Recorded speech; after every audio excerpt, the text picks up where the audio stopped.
por Candiani Dobbin Studios. La policía rastrilló el bosque alrededor de la casa de los Everett, y la pareja suplicó por el regreso a salvo de su hijo. Es solo un niño. Es nuestro único hijo. No era fácil estar parado ahí, porque todo lo que quieres hacer es gritar: encuentren a mi hijo ahora. Lo recuerdo en este momento y pienso que eso es pura maldad. Es Satanás en persona. Yo solo quería ir y golpearlo hasta morir. Quería justicia. No se molesten en arrestarlo solo, déjenme a mí. Cuando abrí la puerta de la sala de juntas y vi a los agentes del FBI, yo contuve la respiración un segundo y pensé: no puede ser. ¿Realmente está pasando esto? No me creían. Realmente pensaban que tenía algo que ver con eso. Me pregunté si me incriminarían. Paulette me preguntó si pensaba que Mackay estaba vivo y le dije que no fue como una pesadilla, como una película, fue una locura. La mirada de Paulette estaba vacía. Cuando una parte de tu alma muere, se va, lo sabes bien. Se va, te queda un gran vacío. La casa del mal. Sombras de muerte. Te resulta algo muy difícil de entender porque secuestran a un niño y desaparece y no sabes si está a salvo. No sabes si está muerto. La primera Navidad que Paulette, Carl y Mackay vinieron a mi casa, hubo un vínculo instantáneo con Mackay y conmigo. Mackay se sentó de inmediato en mis piernas y miró el árbol y preguntó: «Oh, todo eso es para mí». Y jaja, la mayoría lo era, la mayoría lo era. Y desde ese día tuvimos un vínculo instantáneo. Mackay siempre venía en octubre. Debo decir que nosotros no hacíamos más que jugar, jugábamos todo el tiempo. Montábamos en cuatriciclo, pescábamos, recogíamos moras, tzotzinábamos. Si quería comprar helado, comía el helado del mismísimo envase. Y el sofá reclinable, no existía el no en mi casa. Todo era así. Todo lo que quisiera hacer lo dejaba hacer. Recibes la temida llamada a altas horas de la noche. Y sabes que algo está terriblemente mal cuando eso sucede. Lo primero que pregunté fue qué había pasado. Mi hermana dijo que a Mackay lo habían secuestrado. Nos dieron muy poca información y la verdad en aquel momento no sabíamos si Mackay estaba bien o no. Lo siguiente que recuerdo es que solté el teléfono. Eran las 2 o 3 de la mañana. Por momentos lloraba, al siguiente trataba de entender y, al siguiente rezaba. Ese momento de nuestras vidas fue lo peor que nos ha sucedido. Oh, vaya. Tengo una amiga que una vez me dijo que si en la vida tienes la casa más linda de la calle, el mejor marido, el hijo más hermoso y el perro más bonito, que tuviera cuidado que se desataría un infierno. Carl era mucho más joven que yo. Aún estaba en la escuela cuando yo estaba en la universidad. Mi hermana salía con su amigo. Terminamos en nuestra casa. Así fue como nos conocimos. Yo enseñaba en la escuela primaria. Un conocido de la iglesia introdujo a Carla en el negocio del petróleo. En poco tiempo, la industria del petróleo empezó a estar en auge y alcanzamos una posición muy cómoda.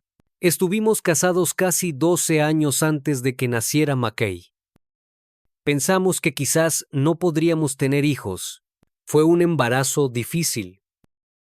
Estuve a punto de morir en el parto, así que sabíamos que Mackay sería nuestro único hijo.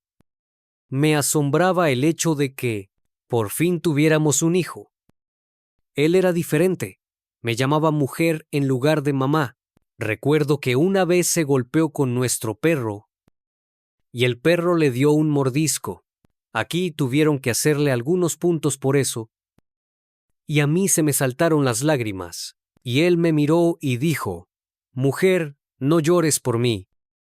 La gente decía que ese niño era un alma vieja, y lo era.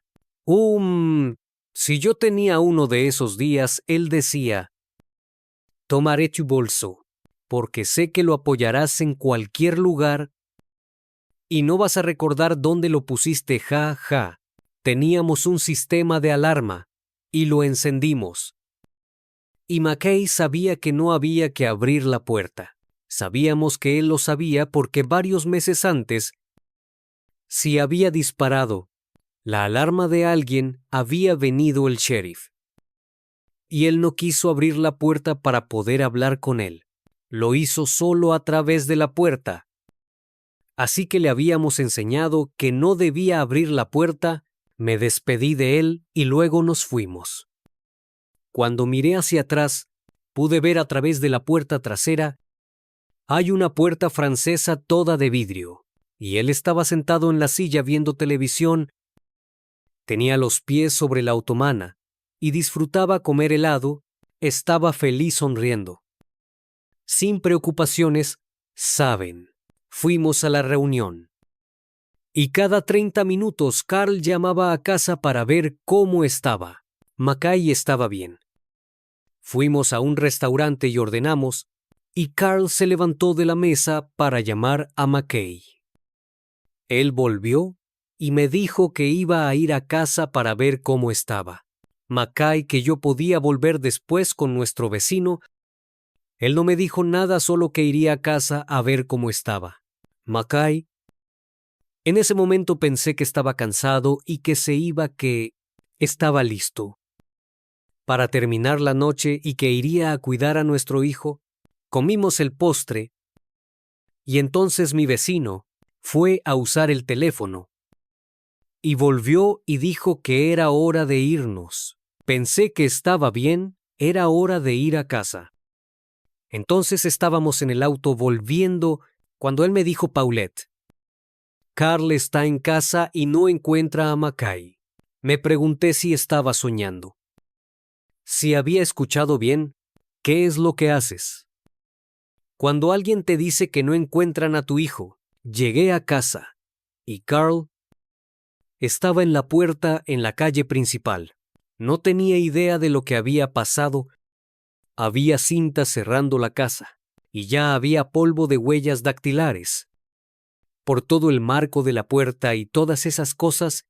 Carl me dijo que al llegar a casa la puerta estaba entreabierta y el sistema de alarmas no estaba encendido. Entró gritando y llamando a McKay. Y cuando se acercó a la puerta, el teléfono empezó a sonar. Él me dijo que habían pedido un rescate. Dijo que se trataba de una mujer con voz ronca. Había alguien en la otra línea diciendo que habían secuestrado a mi hijo. Ok. Exigen 500 € si quiero volver a verlo vivo y bien. Llamarán por la mañana a las 8 de la mañana. Parecía que mi cuerpo se movía en cámara lenta. Pero todo alrededor estaba sucediendo muy rápido. Estaba en shock. Mi cuerpo estaba sintiendo el estrés más intenso que había sentido en toda mi vida. ¿Qué hay que hacer? Recuperar a mi hijo. Ahora, ¿dónde está Mackie? Oh, así es como los recuerdo. Así es como quiero recordarlos siempre. Los Everett, en verdad, tenían una vida perfecta. No necesitaban nada. Se tenían uno al otro, tenían a su hijo, tenían un empleo, tenían su iglesia, tenían todo a su favor. En jedna 987 me uní a la primera iglesia bautista. Carl era jefe del cuerpo de diáconos, y así es como los conocí. Y desde entonces tuvimos una buena y larga amistad. Un par de veces. Tuvieron reuniones fuera de la ciudad y yo fui a pasar la noche y a cuidar de McKay. Era un niño fácil de cuidar. Me dieron la llave y también el código de su sistema de seguridad. Porque supongo que sentían que me había ganado su confianza. Ellos hacían viajes cortos de fin de semana y me decían que iban a estar afuera, si estaba disponible, y yo siempre lo estaba. El miércoles por la mañana estaba en el trabajo cuando sonó el teléfono. Contesté, y era la bibliotecaria de la escuela.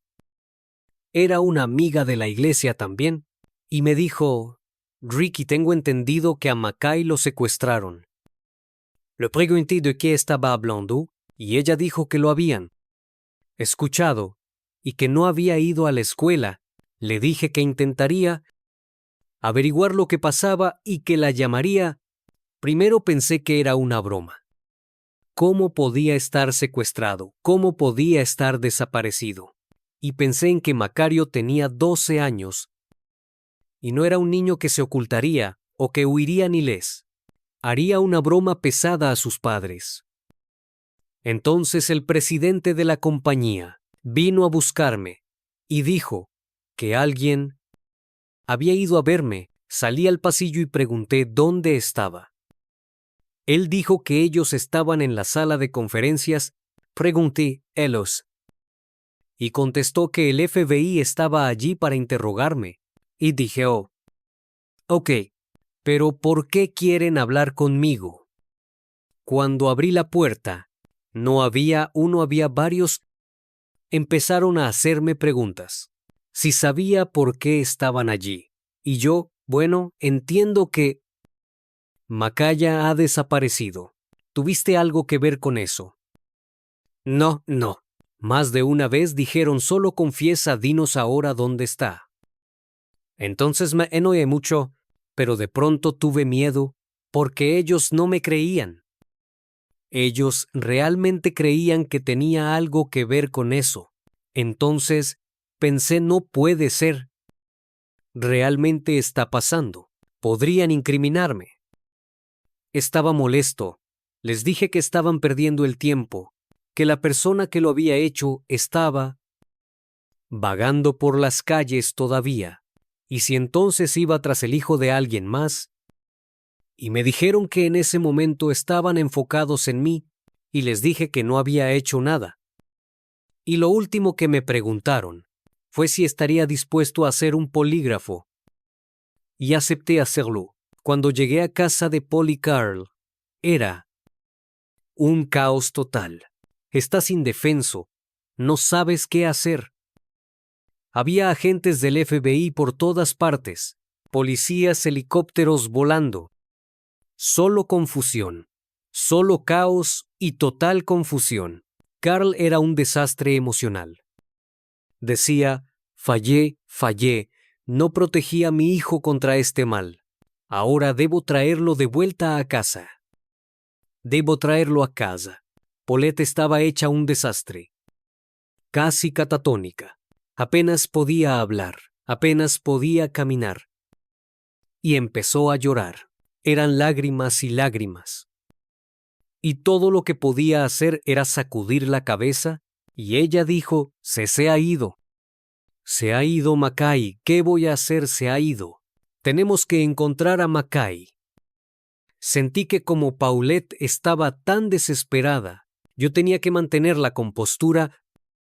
No debía llorar. Y debía decir que todo estaría bien, que todo estaría bien. Y eso era lo que debía hacer. Paul y T. Carl se habían involucrado recientemente en una empresa de ventas. En mi opinión era un esquema piramidal. Así que de inmediato pensé que tal vez alguien involucrado en todo eso tenía algo que ver con esto, porque empiezas a mirar a todo el mundo, y todo el mundo es sospechoso hasta que puedes descartarlos. Muchos de los vendedores estaban allí, uno en especial estaba al teléfono, contando lo que había hecho tal persona, y yo me dirigí a Carly, le dije, y sí, el del rescate, que si esa persona vuelve a llamar con más pedidos y él está al teléfono, tienen que irse. Estaba muy enojada. Realmente quería hacerme cargo y empezar a echar a la gente de la casa. Realmente quería hacer eso porque se trataba de mi sobrino. No dormí. Observaba a la gente, veía quién estaba en mi casa. Veía cómo Cada uno de los agentes llegaba, el reloj avanzaba y avanzaba. El FBI intervino los teléfonos. Estaban allí listos para actuar. Esperamos y esperamos y esperamos. Y yo tenía una enorme sensación de vacío y frío, intenso si el teléfono no sonaba. Dentro de mí pensaba que eso no era bueno. Ypsilon me preguntaba por qué no llamaban. Había una razón. Para no llamar algo iba mal. El tiempo avanzaba. Yo sabía que, cuanto más tiempo pasaba, desde que una persona había sido secuestrada, menos probable era que esa persona pudiera volver a casa. ¿Dónde estaba y quién lo tenía? Sabía que tenía que ser alguien. Nos reunimos con el perfilador del FBI. Hablamos con él un rato. Porque trataba de perfilar el tipo de persona que haría esto. Las preguntas eran a quién conocíamos y a quién le abriría la puerta McKay. Tuvimos que hacer una lista de amigos. Era algo casi irreal. Porque en serio, se suponía que tenía que hacer una lista de la gente que yo conocía, no de posibles extraños o apenas conocidos que vendrían a mi puerta. Querían saber de la gente que yo conocía, que conocía a McKay. Eso era escalofriante.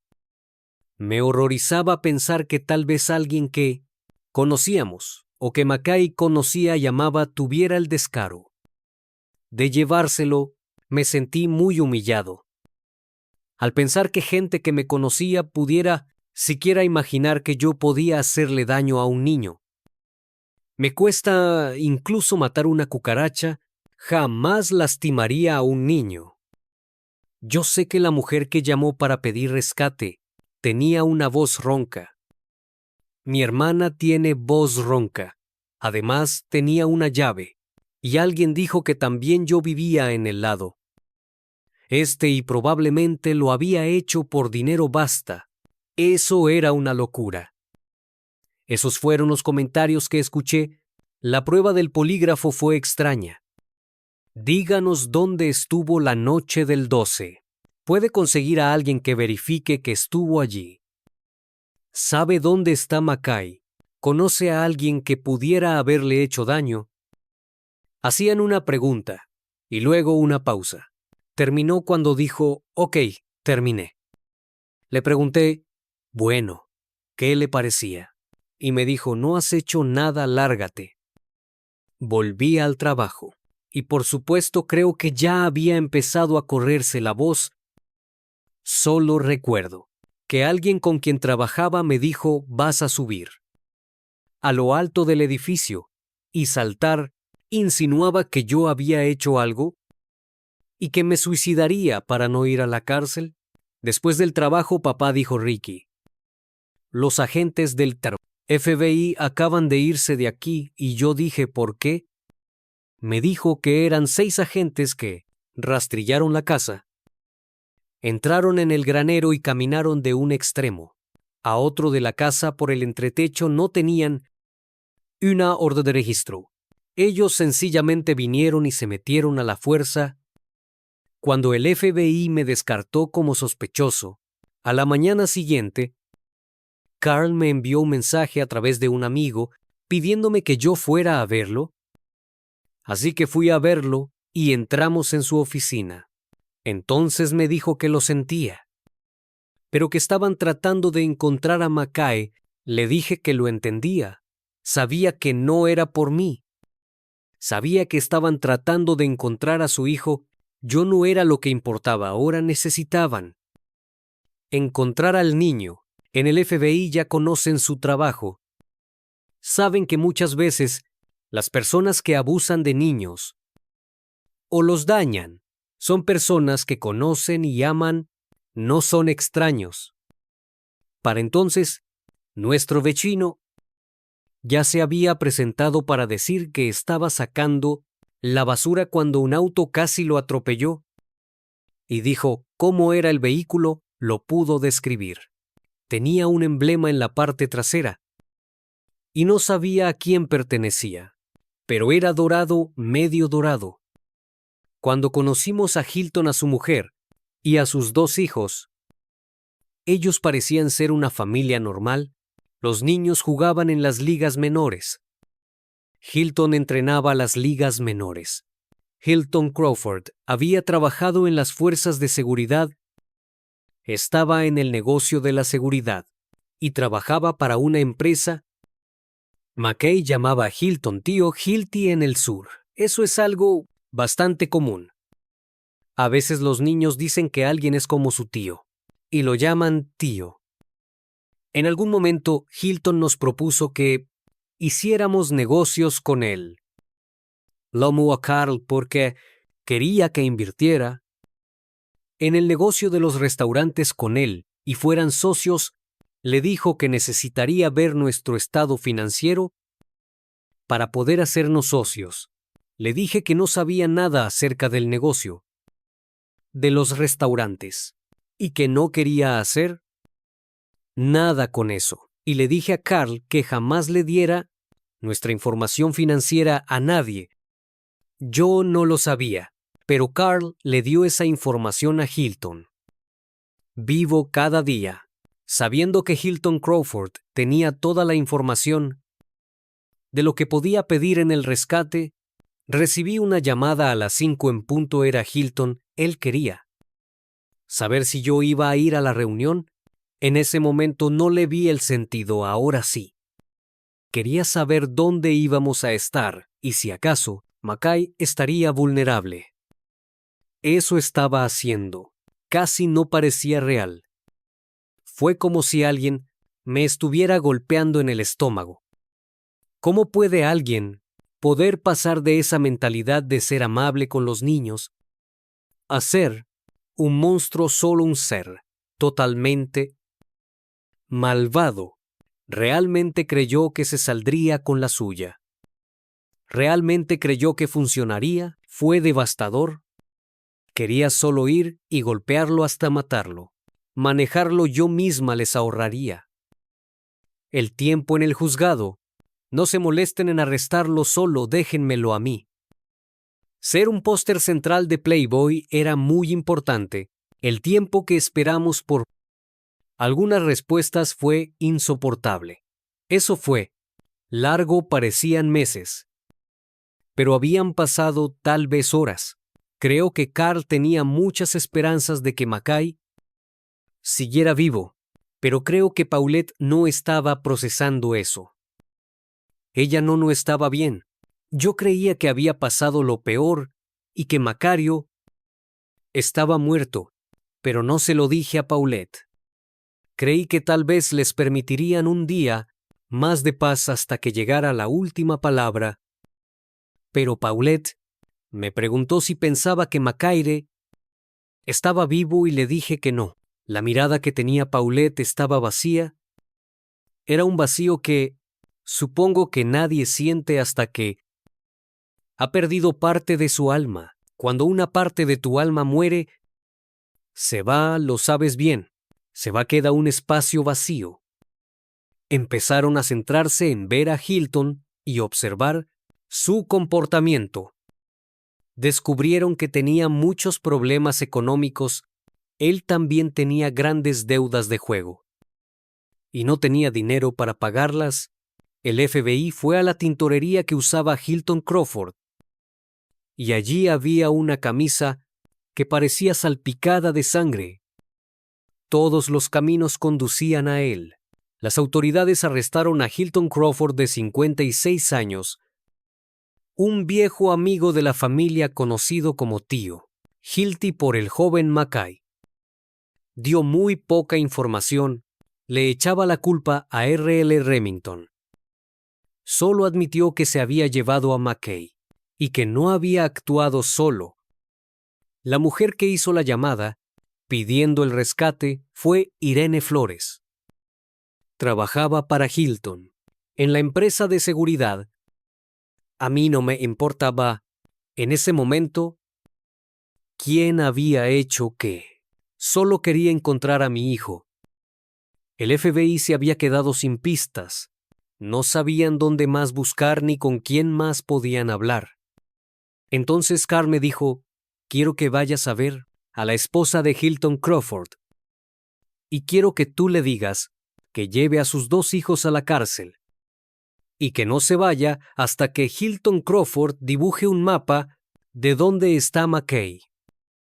Creo que esperaban que Hilton Crawford tenía que enfrentarse a su mujer y a sus 2 hijos.